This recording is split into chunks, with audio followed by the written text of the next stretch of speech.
RRB technician recruitment notification అయితే release అవ్వడం అయితే జరిగిందండి. మళ్ళీ అయితే ఓకేనా. సో ఎవరి రైల్వే రిక్రూట్మెంట్ బోర్డ్స్ అనేవి మనకి ఏమేమి పోస్టులు రిలీజ్ చేశారు అండ్ అలాగే ఎన్ని పోస్టులు రిలీజ్ చేశారు, ఎవరి ఎలిజిబిలిటీ, శాలరీ డీటెయిల్స్ ఎలా ఉన్నాయి, ఏజ్ లిమిట్ ఏంటి, డీటెయిల్స్ అన్ని కూడా ఈ వీడియోలో అయితే మెన్షన్ చేయబోతున్నాను. కాబట్టి వీడియో అనేది ఎవరు స్కిప్ చేయకండి ఫ్రెండ్స్, ఓకేనా.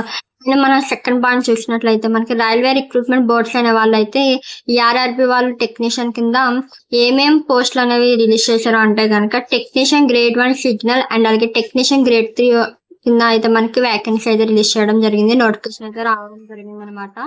అండ్ అలాగే మీకు అసలు ఎన్ని పోస్టులు ఉన్నాయి అంటే కనుక 6,565 పోస్టులు అయితే రిలీజ్ చేయడం జరిగిందండి, ఓకేనా. అండ్ అలాగే మనకి టెక్నీషియన్ గ్రేడ్ 1 సిగ్నల్ కింద ఏమో 323 పోస్టులు అండ్ అలాగే టెక్నీషియన్ గ్రేడ్ 3 కింద మనకి 6,242 పోస్టులు అయితే రిలీజ్ చేయడం జరిగింది. టోటల్ వేకెన్సీస్ మనకి ఆల్ ఆర్ఆర్బీస్ నుంచి చూసుకున్నట్లయితే 6,565 పోస్టులు అయితే రిలీజ్ చేయడం జరిగిందండి, ఓకేనా. సో ఇంకా మనం ఇక్కడ నుంచి ఎలిజిబిలిటీ క్రైటీరియా చూసుకున్నట్లయితే మీ యొక్క పోస్ట్ అండ్ అలాగే లెవెల్ ని బేస్ చేసి మీకు క్వాలిఫికేషన్ అయితే డిసైడ్ చేయడం జరుగుతుంది అనమాట, ఓకేనా. అండ్ మనకి టెక్నీషియన్ గ్రేడ్ 1 సిగ్నల్ వాళ్ళకైతే మీ యొక్క క్వాలిఫికేషన్ ఏ ఉండాలి అంటే బిఎస్సి ఫిజిక్స్ కానీ, ఎలక్ట్రానిక్స్ కానీ, కంప్యూటర్ సైన్స్ కానీ, ఐటీఐ కానీ, ఐటీ కానీ, ఇన్స్ట్రుమెంటేషన్ కానీ ఉండాలన్నమాట. ఈ యొక్క టెక్నీషియన్ గ్రేడ్ 1 సిగ్నల్ వాళ్ళకైతే క్వాలిఫికేషన్ బిఎస్సి ఫిజిక్స్ అండి, ఈ బిఎస్సి సైడ్ అయితే ఉండాలి, ఓకే. అండ్ లేదా డిగ్రీ లేదా diploma in engineering in relevant discipline from a recognised institution. మీకుంటే బిఎస్సి ఫిజిక్స్ కానీ, ఎలక్ట్రానిక్స్, కంప్యూటర్ సైన్స్ కానీ ఉండాలి, లేదా degree diploma in engineering side అయినా ఉండాలి ఈ యొక్క టెక్నీషియన్ గ్రేడ్ 1 సిగ్నల్ కి అయితే క్వాలిఫికేషన్, ఓకే. అండ్ సెకండ్ మన టెక్నీషియన్ గ్రేడ్ 3 వాళ్ళకైతే క్వాలిఫికేషన్ 10th కానీ matriculation plus ITI from NCVT, SCVT in relevant trade లో అయితే ఉండాలి, లేదా అది కాకపోయినా మనకి act apprenticeship in the concerned trade లో అయితే మీకు ఈ యొక్క క్వాలిఫికేషన్ అయితే ఉండాలండి, ఓకేనా. అండ్ 5th పాయింట్ చూసుకున్నట్లయితే ఏజ్ లిమిట్ దగ్గరికి వచ్చేసరికి మీకు ఏజ్ లిమిట్ అనేది టెక్నీషియన్ గ్రేడ్ 1 కి టెక్నీషియన్ గ్రేడ్ 3 కి సపరేట్ డిఫరెంట్ అయితే ఉంటది అనమాట ఏజ్ లిమిట్స్ అనేవి. మనకి టెక్నీషియన్ గ్రేడ్ 1 సిగ్నల్ కి అయితే 18 to 36 ఇయర్స్ అయితే ఉండాలన్నమాట. ఈ గ్రేడ్ 3 వాళ్ళకి అయితే 18 to 33 ఇయర్స్ వరకు ఉండాలన్నమాట, ఓకేనా. అండ్ అలాగే కేటగిరీస్ కూడా మనకి అప్పర్ ఏజ్ రిలాక్సేషన్స్ కూడా ఉన్నాయి. SC, ST, OBC, NCL, EWS, ex servicemen, PWBD వీళ్ళందరికీ కూడా మనకి as per government India rules ప్రకారం మీకు ఫుల్ ఇన్ఫర్మేషన్ అనేది సెంట్రలైజ్ ఎంప్లాయ్మెంట్ నోటిఫికేషన్ లో అయితే మీకు మెన్షన్ చేయడం జరుగుతుందండి, ఓకేనా. టెక్నీషియన్ జాబ్ అయితే, ఓకే. అండ్ మీకు ఇంపార్టెంట్ డేట్స్ వచ్చేసి మనకి ఆర్ఆర్బి టెక్నీషియన్ రిక్రూట్మెంట్ వచ్చేసి 2026 ఆన్లైన్ అప్లికేషన్స్ ఎప్పటి నుంచి యాక్సెప్ట్ చేస్తారు అండ్ లాస్ట్ డేట్ ఏంటి అని చూసుకున్నట్లయితే మనకి ఆన్లైన్ అప్లికేషన్స్ అనేవి 30వ తారీఖు అనమాట. అంటే మనకి జూన్ అంటే next month June month 30th నుంచి మనకి అప్లికేషన్స్ అనేవి వాళ్ళు యాక్సెప్ట్ చేయడం జరుగుతుంది అనమాట. మీకు లాస్ట్ డేట్ వచ్చేసి 29th అండి, అంటే జూలైలో మీకు 29th లోపే మీరు సబ్మిట్ చేసేయాల్సి ఉంటుంది ఆ యొక్క అప్లికేషన్ అయితే, ఓకేనా. మీకు అప్లికేషన్ ఫామ్ అయితే 30వ తారీఖున అయితే రిలీజ్ అవ్వడం జరుగుతుంది అండి అఫీషియల్ వెబ్సైట్ లో అయితే, ఓకేనా. అండ్ అలాగే మీకు ఇంకో విషయం ఏంటంటే ఇండికేటివ్ నోటీస్ డేట్ వచ్చేసి మనకి ఈ మంత్ 23న అయితే మనకి రిలీజ్ చేయడం జరుగుతుంది అనమాట, ఓకేనా. అండ్ ఇంకా మనం చూసుకున్నట్లయితే అసలు ఈ ఆర్ఆర్బి టెక్నీషియన్ దాంట్లో మనకి ఏమేమి పోస్టులు కవర్ అవుతున్నాయి అంటే కనుక technician grade 1 signal level 5, technician grade 3 పోస్టులు వచ్చేసి లెవెల్ 2. అంటే మనకి ఈ టెక్నీషియన్ గ్రేడ్ 3 పోస్టులు లెవెల్ 2 వచ్చేసి electrical, mechanical engineering, signal and telecommunication in India railways అనమాట, ఓకేనా.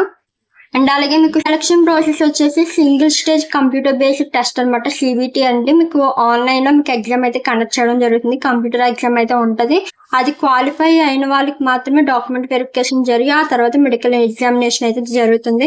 ఇంకో విషయం ఏంటంటే టెక్నీషియన్ పోస్టుల వాళ్ళకి వేరే సపరేట్ గా ఏమైనా ఎగ్జామ్ ఉంటదంటే లేదంటే అందరికీ కూడా ఈ ఒక్క ఎగ్జామే ఉంటది, సిబిటి బేస్డ్ టెస్ట్ అనమాట. అందులో క్వాలిఫై అయిన వాళ్ళకి డాక్యుమెంట్ వెరిఫికేషన్, మెడికల్ ఎగ్జామినేషన్ అయితే కండక్ట్ చేయడం జరుగుతుంది. అండ్ మీకు ఎగ్జామ్ ప్యాటర్న్ ఎలా ఉంటది అని చూసినట్లయితే మీకు 100 ఆబ్జెక్టివ్ టైప్ క్వశ్చన్స్ అయితే ఉంటాయి, 100 క్వశ్చన్లు అయితే ఇవ్వడం జరుగుతుంది. ఆబ్జెక్టివ్ బేస్ అనమాట మీకు ఎగ్జామ్ అంతా, ఓకేనా. దానికి మీకు పర్ క్వశ్చన్ కి మీకు 1 మార్క్ అండి. అలాగే 100 క్వశ్చన్స్ కాబట్టి 100 మార్క్స్ ఉంటాయి. అండ్ అలాగే విత్ మీకు టైం వచ్చేసి మీకు 90 నిమిషాలు అయితే ఇవ్వడం జరుగుతుంది. ఈ యొక్క 90 నిమిషాలు మీరు 100 మార్క్స్ మీరు పేపర్ అయితే అటెంప్ట్ చేయాల్సి ఉంటుంది. అండ్ అలాగే మీకు నెగిటివ్ మార్కింగ్స్ కూడా ఉంటాయి అనమాట. ఈచ్ ఇన్కరెక్ట్ ఆన్సర్కి వచ్చేసి 1/3 మార్క్స్ అయితే ఉంటాయండి. ఓకేనా. అండ్ మీకు ఇది exam only computer based exam అనమాట. Totally online exam. Okay. And ఇంకో విషయం ఏంటంటే మీరు ఎలా అప్లై చేసుకోవాలి అంటే కనుక మీకు అఫీషియల్ వెబ్సైట్ అనేది ఉంటుంది అనమాట. RRB బై సెలెక్టింగ్ CEN02-2026 అని ఉంది చూడండి. ఇదైతే మనకి ఈ మంత్ అంటే మే 23rd అయితే మనకి ఆ యొక్క అఫీషియల్ వెబ్సైట్ లో మనకి కనిపిస్తుందండి. ఓకేనా. CEN అంటే సెంట్రల్ ఎంప్లాయ్మెంట్ నోటిఫికేషన్ అని అర్థం అండి. ఓకేనా. అండ్ మీకు నెక్స్ట్ సెకండ్ వచ్చేసి మీరు ఈ అఫీషియల్ వెబ్సైట్ లోకి వెళ్ళిన తర్వాత రిజిస్టరింగ్ విత్ బేసిక్ డీటెయిల్స్ అంటే మీ యొక్క ఆధార్ కార్డ్ నెంబర్ కానీ లేదా మొబైల్ నెంబర్ కానీ మీ యొక్క ఈమెయిల్తో మీరు రిజిస్టర్ అవ్వాల్సి ఉంటుంది. ఆ తర్వాత మనకి అప్లికేషన్ అనేది 30th అయితే మనకి రిలీజ్ అవుతుంది. కాబట్టి ఆ రిలీజ్ అయినప్పుడు అప్లికేషన్ లో మీకు ఏవైతే డాక్యుమెంట్స్ కానీ డీటెయిల్స్ కానీ చూపిస్తుందో అవి మీరు క్లియర్ కట్ ఇన్ఫర్మేషన్ అనేది కొంచెం మిస్టేక్స్ లేకుండా క్లియర్ గా ఇవ్వండి. ఇచ్చిన తర్వాత డాక్యుమెంట్స్ అడుగుతుంది. ఆ యొక్క డాక్యుమెంట్స్ అడిగినప్పుడు మీరు అప్లోడ్ చేయాల్సి ఉంటుంది. ఆన్లైన్ లోనే అప్లోడ్ చేయండి. అండ్ 5th వన్ వచ్చేసి మీకు ఇన్ కేస్ ఏమైనా ఫీజ్ పేమెంట్ ఏమైనా అప్లికబుల్ ఉంటే కనుక ఫీజ్ పేమెంట్ చేయండి, లేకపోతే లేదు. ఓకేనా. లాస్ట్ వచ్చేసి మనకి సబ్మిట్ అనమాట. ఒకసారి మీరు సబ్మిట్ చేసే ముందు డీటెయిల్స్ అన్ని కరెక్ట్ గా ఇచ్చారో లేదని చెక్ చేసుకున్న తర్వాత మీరు సబ్మిట్ చేయండి. మీరు సబ్మిట్ చేయాల్సిన లాస్ట్ డేట్ కూడా వచ్చేసి మనకి 29th అనమాట. ఈ లోపలే మీరు 30th నుంచి మనకి 29 అంటే మనకి జూన్ 30th అయితే అప్లికేషన్స్ రిలీజ్ అవుతాయి. అండ్ 29 జూలై మంత్ లో అయితే 29th క్లోజింగ్ డేట్స్ అనమాట. ఆ లోపే మీరు సబ్మిట్ అయితే చేయాల్సి ఉంటుంది ఆ యొక్క అప్లికేషన్ ఫామ్స్ అయితే. ఓకేనా. మీరు సబ్మిట్ చేసిన తర్వాత కూడా ఆ యొక్క ఒక సాఫ్ట్ కాపీ కూడా మీరు ప్రింట్అవుట్ అయితే తీసుకుని మీ దగ్గర పెట్టుకోండి సేఫ్ సైడ్ కోసం. ఓకే. అండ్ ఇంకో విషయం ఏంటంటే మీకు శాలరీ డీటెయిల్స్ మెన్షన్ చేయడం మర్చిపోయానండి. మీకు శాలరీ డీటెయిల్స్ వచ్చేసి టెక్నీషియన్ గ్రేడ్ 1 సిగ్నల్ లెవెల్ 5 వాళ్ళకైతే 7th CPC 29,200 అయితే మీకు శాలరీ అనేది స్టార్టింగ్ శాలరీ ఉంటది అనమాట. ఎవరైతే టెక్నీషియన్ గ్రేడ్ 3 వాళ్ళు ఉంటారో ఎవరైతే టెక్నీషియన్ గ్రేడ్ 3 వాళ్ళు పే లెవెల్ 2 ఉంటారో ఎవరైతే ఎలక్ట్రికల్ మెకానికల్ వాళ్ళు ఉంటారో వాళ్ళకైతే 19,900 అయితే ఇవ్వడం జరుగుతుంది అనమాట. ఓకేనా. ఇది మనకి వచ్చేసి RRB technician India act notice వచ్చేసి ఎలా ఉంటదండి. మనకి ఇది 23rd అయితే రిలీజ్ అవుతుంది అఫీషియల్ వెబ్సైట్ లో అయితే. ఒకసారి మీరు గమనించుకోండి. ఓకేనా. ఈ రోజు అప్డేట్ అయితే ఇదంటే మనకి పోస్ట్ అయితే మనకి సెంట్రల్ గవర్నమెంట్ నుంచి అయితే రావడం జరిగింది అనమాట. ఈ యొక్క జాబ్ అప్డేట్ అయితే మీకు పర్మనెంట్ అండి. ఓకేనా. ఇది కాంట్రాక్ట్ బేస్ అయితే కాదు. ఎవరికైతే ఇంట్రెస్ట్ ఉందో ఎవరైతే కోచింగ్స్ తీసుకుంటున్నారో RRB సైడ్ వాళ్ళందరూ కూడా డెఫినెట్ గా అప్లై చేసుకోండి. మీకు ఎన్నో డౌట్స్ నాకు కింద కామెంట్ సెక్షన్ లో చేయండి. దీనికి సంబంధించి అఫీషియల్ వెబ్సైట్ నేను కింద డిస్క్రిప్షన్ లో కూడా యాడ్ చేస్తాను.